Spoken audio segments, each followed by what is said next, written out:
Hello dear students, welcome to the class, welcome to this session of ICT Virtual Classroom.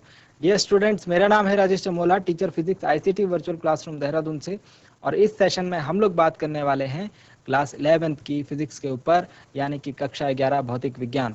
अपनी recent classes में हम लोग discuss करते हुए आए हैं काफ़ी सारे इंटरेस्टिंग एंड इम्पॉर्टेंट टॉपिक्स को, जिनमें से कुछ के ऊपर अगर मैं बात करूं तो वो है यूनिट्स एंड मेजरमेंट से हमने यूनिट्स को देखा, मात्रकों को देखा, मात्रकों की विभिन्न पद्धतियों के बारे में देखा, मात्रकों का एक पद्धति से दूसरी पद्धति में रूपांतरण देखा। इसके अलावा हमने ये भी देखा कि त्रुटियां, यानी जो हमारे मापन होती है, जो मेजरमेंट होती है, उनमें एरर्स किस प्रकार से जनरेट होती हैं और उन एरर्स को हम लोग किस प्रकार से कंसिडर करते हैं। सिग्निफिकेंट फिगर और राउंडिंग ऑफ को हमने सीखा था।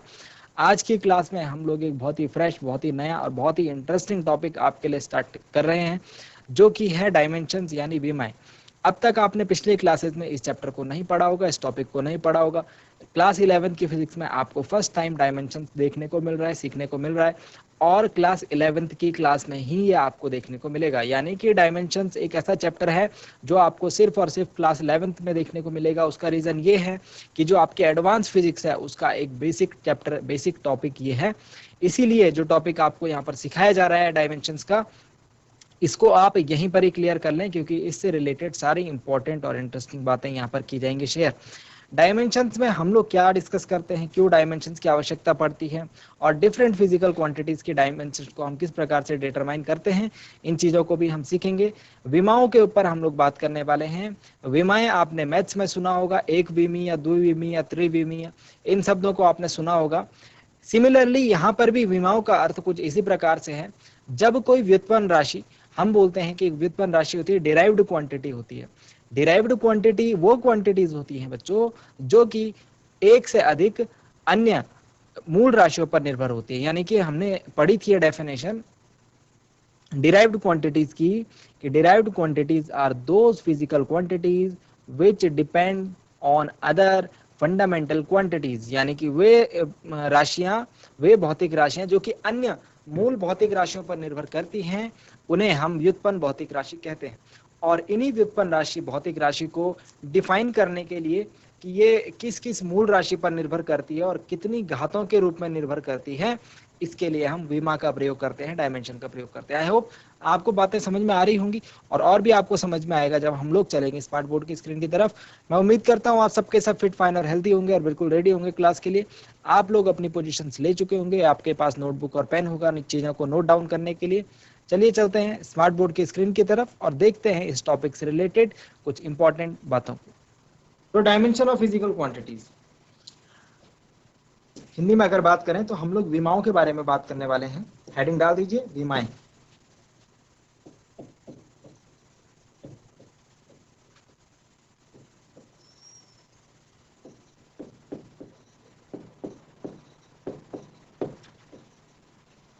भौतिक राशियों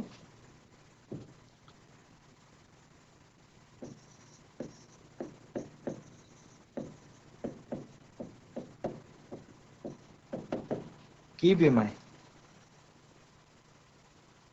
भौतिक राशियों की विमाएं। चलिए अगर हम लोग बात करते हैं भौतिक राशियों की, तो हमने दो प्रकार की भौतिक राशियां पढ़ी। मूल भौतिक राशि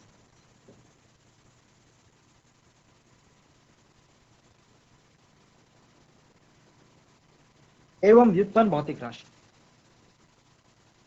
मूल भौतिक राशियों के नाम आप बता सकते हैं हमें?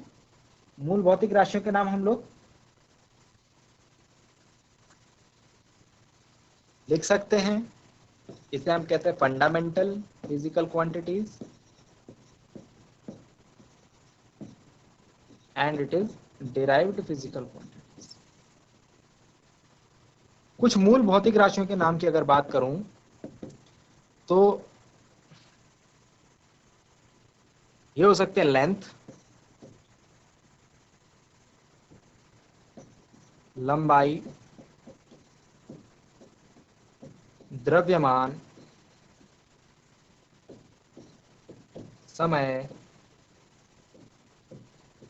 आदि। मैकेनिक्स में आपका इन तीन भौतिक राशियों से, इन तीन मूल राशियों से काम चल मैकेनिक्स यानी यांत्रिकी के अंदर। फिजिक्स की डिफरेंट डिफरेंट ब्रांच होती है, पता है आपको, है ना। भौतिक, जो आपका भौतिक विज्ञान है, इसकी बहुत सारी शाखाएं होती है। मैकेनिक्स होती है, ऑप्टिक्स होती है, थर्मोडायनेमिक्स होती है, ठीक है। तो मैकेनिक्स ब्रांच जो हम पढ़ेंगे अभी, इसके आगे वाले आने वाले चैप्टर्स में मैकेनिक्स का हम लोग डिस्कशन करेंगे। वहां पर आपका इन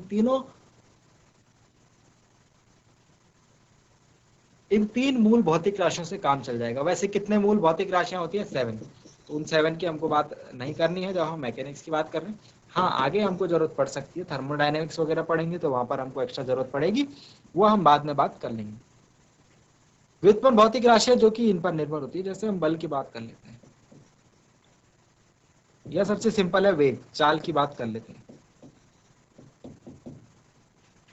तो चाल बराबर क्या होता है भाई? दूरी बटे समय। अब दूरी को अगर मैं बात करूं तो दूरी क्या है? वास्तव में लंबाई तो है, दो बिंदुओं के बीच की लंबाई तो है। अगर मैं बोलूं मुंबई से दिल्ली के बीच की दूरी, मुंबई टू दिल्ली, तो आप क्या करेंगे? मुंबई से और दिल्ली के बीच की जो डिस्टेंस है उसकी लंबाई नाप रहे हो आप, उसी को तो दूरी कह रहे हो। तो दूरी बटे समय का सीधा सीधा अर्थ है लंबाई बटे समय। तो कहने का क्या मतलब हुआ? अगर मैं इसे हटा दूं तो आप देख सकते हैं जो चाल है वो लंबाई पर और समय, दो दो चीजों पर निर्भर कर रही है। यानी कि दो मूल राशियों पर, लंबाई पर और समय पर निर्भर कर रही है। समझ में आई बात? तो ये क्या हो गया? व्युत्पन्न भौतिक राशि हो गया। ऐसे ही एक और एग्जांपल देखते हैं, एक और एग्जांपल देखते हैं।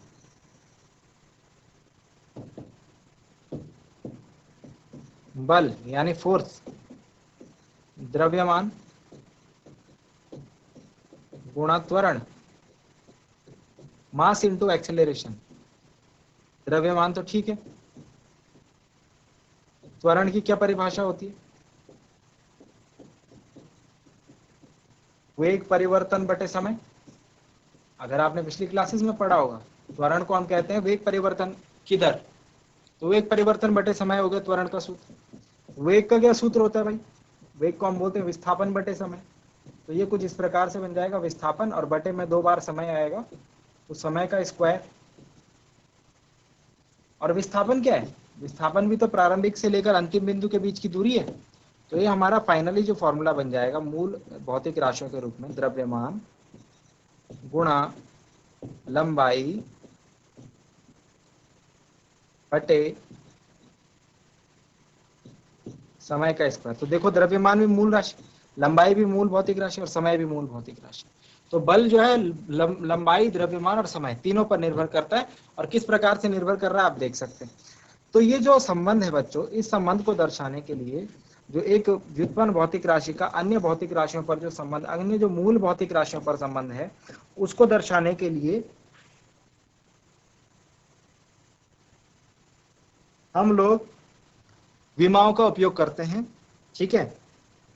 और फिजिक्स में इस चीज को हम पढ़ते हैं कि विमाएं किस तरीके से हमारी हेल्प उसमें कर सकती हैं। ठीक हो गया? अब ध्यान रखें इस बात का,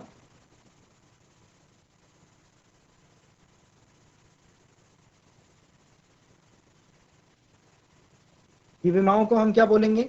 विमाएं जो हैं किसी भौतिक राशि, किसी व्युत्पन्न भौतिक राशि को व्यक्त करने के लिए जो मूल भौतिक राशि की घातें हैं, उसको हम विमा बोलते हैं। सीधी सीधी बात हम ऐसे कह सकते हैं। तो इस चीज को हम अगर नोट डाउन कर लें तो हम क्या लिखेंगे इसमें? हम इसमें ये लिखेंगे, लिखिए मेरे साथ,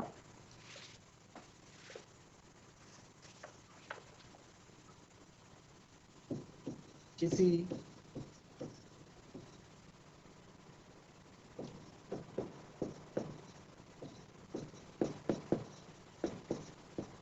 भौतिक राशि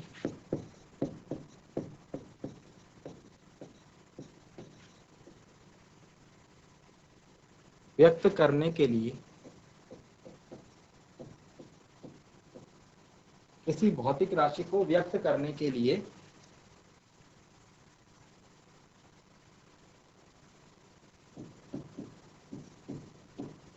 जिन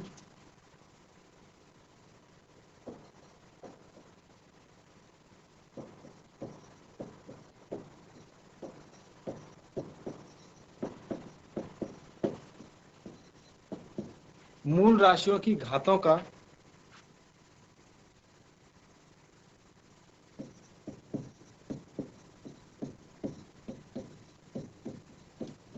प्रयोग किया जाता है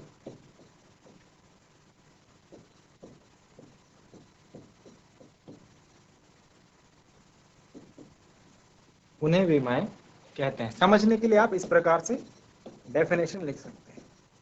अभी मैं विमाएं जब आपको आगे बताऊंगा तो आपको चीजें और क्लियर होती जाएंगी, क्योंकि it is a new topic, तो मैं स्टार्टिंग से आपको इसको बता रहा हूं। मैं ये नहीं चाहता कि आपको इसमें कुछ भी चीज छूट सके। लिख दिया आपने? ठीक है।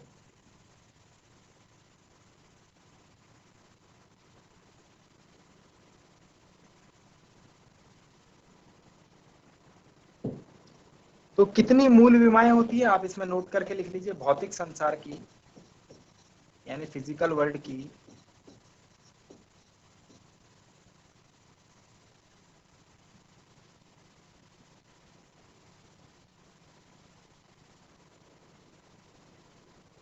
7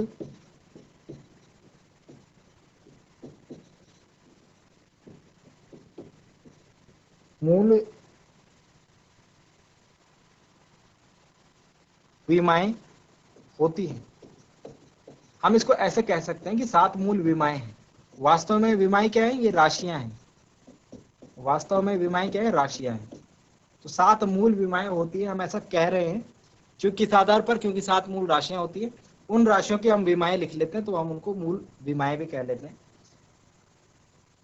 ठीक है। तो इन 7 मूल विमाओं के बाद राशियों के बारे में तो आप जानते हैं, हम लोग विमाओं की चर्चा करेंगे।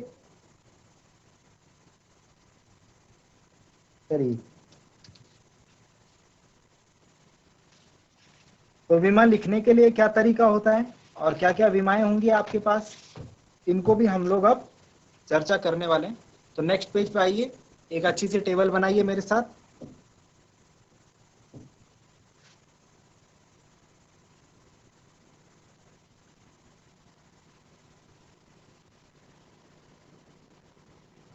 यहां पर आप लिखेंगे मूल राशियों के नाम,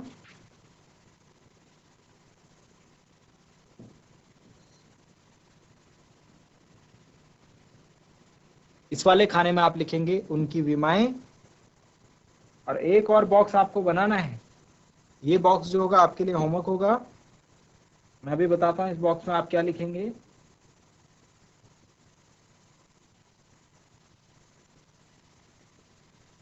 इस बॉक्स में आप लिखने वाले हैं इन राशियों की विमाएं। चलिए, एक अच्छी सी टेबल आप बनाएंगे।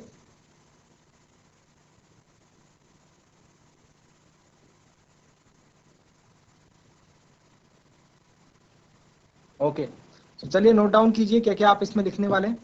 नंबर 1 में आप लिखेंगे मूल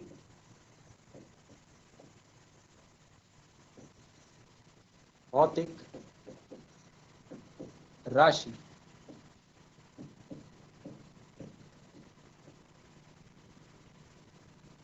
फंडामेंटल फिजिकल क्वांटिटी। नंबर 2 में आप लिखेंगे उसकी विमा यानी डायमेंशन। और नंबर 3 में आप लिखेंगे उसका मात्रक यानी उसकी यूनिट। ठीक है, तो 3rd वाला आपके लिए होमवर्क है। 1st और 2nd को हम लोग आज डिस्कस कर रहे हैं। फर्स्ट के अंदर लिखेंगे सबसे पहले मूल भौतिक राशियों। 7 मूल भौतिक राशियों के नाम लिखिए जल्दी से। Number 1, 2, 3, 4, 5 and 6 and 7। चलिए लिखिए जल्दी से। आई होप आपको नाम याद होंगे, हम लोगों ने रिसेंटली पढ़ा है और मैंने बोला है मूल भौतिक राशियों के नाम तो आप छोड़ेंगे नहीं। सबसे पहले लंबाई,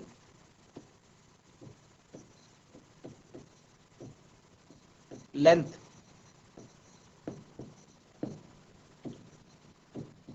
फिर द्रव्यमान, मास, समय, टाइम। उसके बाद ये तो हो गई हमारी 3 मूल भौतिक राशियां, जिसमें कि हमने बोला इनसे हमारा मैकेनिक्स में काम चल जाएगा। यांत्रिकी जो हम अभी आगे पढ़ने वाले हैं उसमें काम चल जाएगा। इसके बाद जो अन्य भौतिक राशियां हैं, ये मूल भौतिक राशियां, विद्युत धारा, इलेक्ट्रिक करंट, ऊष्मागतिक ताप यानी टेम्परेचर, ऊष्मागतिक ताप,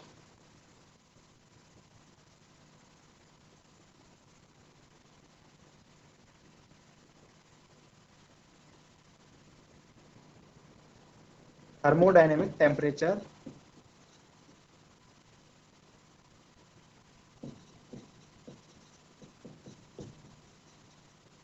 टेम्परेचर, ठीक है। और नेक्स्ट जो 6 नंबर पे आएगा हमारा, पदार्थ की मात्रा,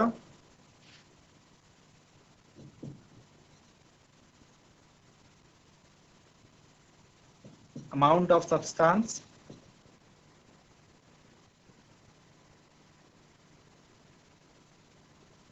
ठीक है। एंड नंबर 7 पे आएगा ज्योति तीव्रता या प्रकाश की तीव्रता,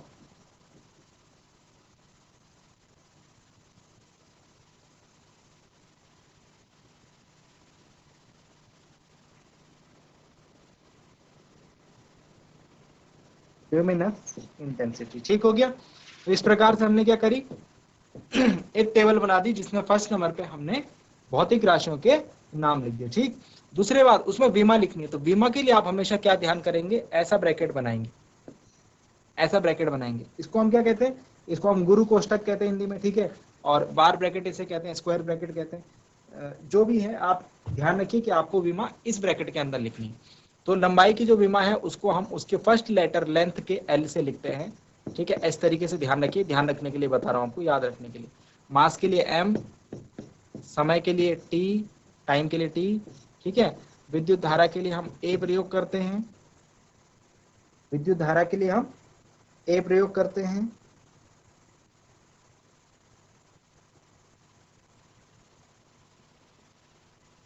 इसके बाद नेक्स्ट लिखिए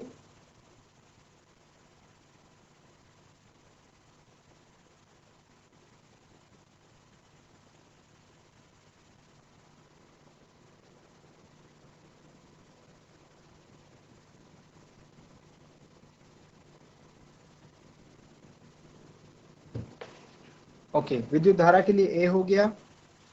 देन इसके बाद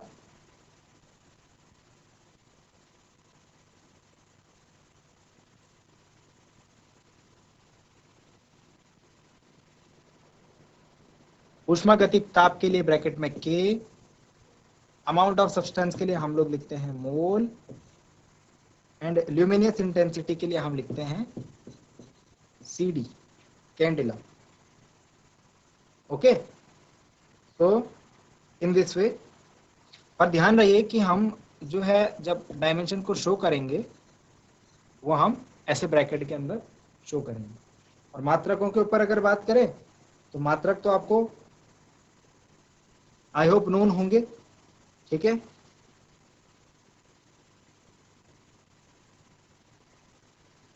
लंबाई का मात्रक, लंबाई का मात्रक यहाँ पर लिखेंगे, ठीक है। This is homework, this part is basically homework for you, तो इसको आप होमवर्क से करके आएंगे क्योंकि हम इसको पहले पढ़ चुके हैं, ठीक।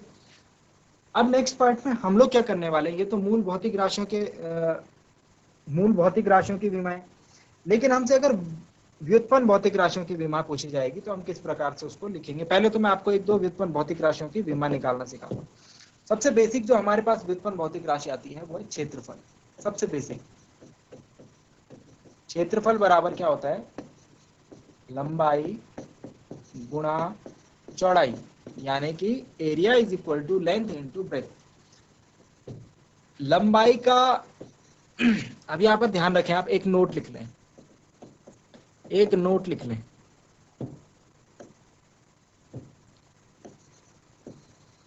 नोट में लिखें लंबाई, चौड़ाई, ऊंचाई, गहराई, मोटाई, दूरी, विस्थापन, त्रिज्या, व्यास, परिमाप। परिमाप मतलब पेरीमीटर। और इसके अलावा और कितनी चीजें हो सकती हैं? लंबाई, चौड़ाई, ऊंचाई, गहराई, मोटाई, दूरी, विस्थापन, त्रिज्या, व्यास, परिमाप आदि। समझ गए होंगे। जिसमें कि हम सिर्फ लंबाई नापते हैं, इन सब की जो विमा होगी वही होगी जो कि लंबाई की होती है। क्या होती है? एल। बात समझ में आई? तो इसको नोट के एज ए नोट आप पुट कर लीजिए अपनी कॉपीज में। तो लंबाई गुणा चौड़ाई, लंबाई की जो विमा है अभी अभी हमें पता लगा कि एल होगी, और चौड़ाई की भी क्या होगी? एल होगी। सबको हम लंबाई लेते हैं, तो एल इंटू एल मतलब जब दोनों सेम है बेस तो एल स्क्वायर हो जाएगा। इसे हम इस प्रकार से लिखते हैं। ठीक है। तो जो क्षेत्रफल है, क्षेत्रफल को हम ए से डिनोट करते हैं। तो जब क्षेत्रफल की विमा लिखेंगे तो हम इस प्रकार से लिखेंगे। क्षेत्रफल की विमा जो है हम इस प्रकार से लिखेंगे। तो इसे हम कहते हैं विमीय सूत्र। जो हमारे पास फॉर्मूला बन के आया है इसे हम कहते हैं विमीय सूत्र, यानी कि dimensional formula. L square is dimensional formula and this equation, this whole equation is known as विमीय समीकरण। विमीय समीकरण, डायमेंशनल इक्वेशन। आई होप आपको ये बात समझ में आई होगी। ठीक है। यानी कि हम क्या करेंगे हम किसी विमीय सूत्र को हासिल करने के लिए उस व्युत्पन्न भौतिक राशि का जो बेसिक फॉर्मूला है उसकी हेल्प लेंगे। एक और कर लेता हूं आपके सामने, एक और भौतिक राशि के ऊपर डिस्कस कर लेते हैं। सपोज हम अब की बार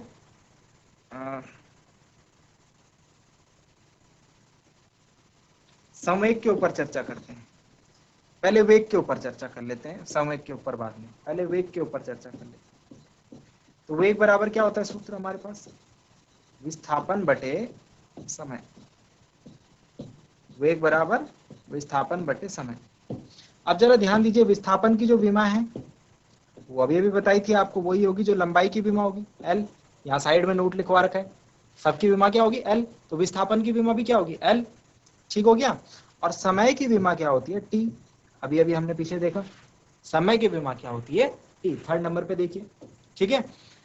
अब इसको हम किस प्रकार से लिखते हैं? देखो, एल तो ऊपर ही रहेगा, टी जो है ये भी, टी को भी हम घात के रूप में लिखेंगे। मतलब ये नीचे था, बटे में था, ऊपर जाएगा तो टी की घात -1 हो जाएगा। और हम इसको कंबाइन करके इस रूप में लिखते हैं एल टी -1। तो फिर से बोल रहा हूं, एल टी -1 तो क्या हो गया? विमीय सूत्र। किसका लिखा? वेग का। तो वी के ऊपर अगर हम ऐसे ब्रैकेट लगा के इसको इक्वल टू लिख देंगे तो this equation will known as dimensional equation. ठीक है। तो ये हो गई क्या? ये मैंने लिख दिया आपको विमीय समीकरण। तो समीकरण में ध्यान रखेंगे, समीकरण में दोनों तरफ हमको ऐसे ब्रैकेट लगे हुए दिखाई देंगे और बीच में इक्वल टू का साइन होगा। तो जब इस प्रकार की हमारे पास कोई सिचुएशन आएगी, कोई इस प्रकार का फॉर्मूला आएगा, तो उसको हम विमीय समीकरण यानी डायमेंशनल इक्वेशन बोलेंगे। समझ में आया? वेग का क्या डायमेंशन, वेग का क्या, वेग की क्या विमा आई? L T -1। एक और कर लेते हैं, संवेग का पता लगा लेते हैं। संवेग यानी मोमेंटम। मैं भी एग्जांपल करके दिखा रहा हूं, इन सब की मैं आपको नोट डाउन करवाऊंगा टेबुलर फॉर्म में। संवेग बराबर होता है द्रव्यमान गुणा वेग, द्रव्यमान गुणा वेग। ठीक है। इस प्रकार से P = mv फॉर्मूला पढ़ते हैं। तो P की जो डायमेंशन होगी वो वही डायमेंशन होगी जो द्रव्यमान की डायमेंशन m होती है, और v की डायमेंशन LT -1 अभी निकाल के दिखाई आपको। तो जो P की डायमेंशन होगी वो होगी MLT -1, यानी कि dimension of momentum, dimensional equation of momentum is MLT -1। I hope आपको बात समझ में आई होगी। तो मैं अब क्या कर रहा हूँ, सीधे सीधे एक टेबल जनरेट कर रहे हैं फिर से, और टेबल में हम लोग ये डेटा को फटाफट से नोट डाउन करते हैं। यहाँ पर हम लिखेंगे सूत्र, यहाँ पर हम लिखेंगे भौतिक राशि एंड उसका सूत्र, सूत्र पे आ जाएगा यहाँ पे, ठीक है। फॉर्मूला लिखेंगे पूरा प्रॉपर। उसके बाद हम क्या करेंगे, दूसरे वाले ब्रैकेट में उसका डायमेंशनल फॉर्मूला बनाने की हम कोशिश करेंगे। दूसरे वाले 2 खाने बना दिए, दूसरे वाले में हम क्या कर रहे हैं, उसका द्विमीय सूत्र बनाएंगे, ठीक हो गया। और फिर तीसरे वाले ब्लॉक में हम लोग क्या करेंगे, थर्ड वाले ब्लॉक में हम उसका फिर से फाइनल जो डायमेंशन फॉर्मूला आएगा वो लिखेंगे,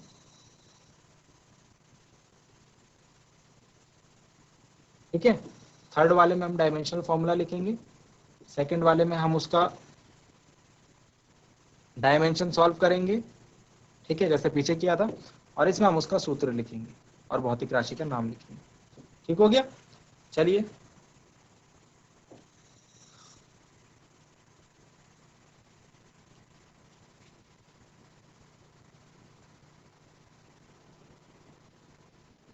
तो सबसे ऊपर हेडिंग डाल देंगे, हेडिंग पुटअप कर लेंगे।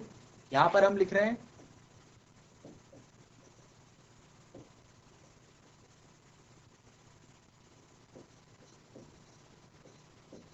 व्युत्पन्न भौतिक राशि, यानी कि डिराइव्ड फिजिकल क्वांटिटी, ठीक है। नेक्स्ट हम लिखेंगे दूसरे वाले पार्ट में